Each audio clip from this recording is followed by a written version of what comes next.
देख रहे विनोद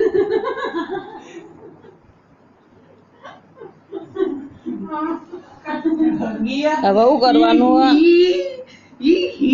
એટલે કીધું પાઇપો નળ ચાલુ કરી દીધા આવા નીકળી જોઈશે સારું પૂજાનો ફોન આવે હેડ મેલું હા હા હા પાઇપ તો બધું કાઢી નો છે બધું પાણી તો ખાશે બધા બે સંડાસ રસોડા નળ ચાલુ રાખીને પાણી કાઢી દીધું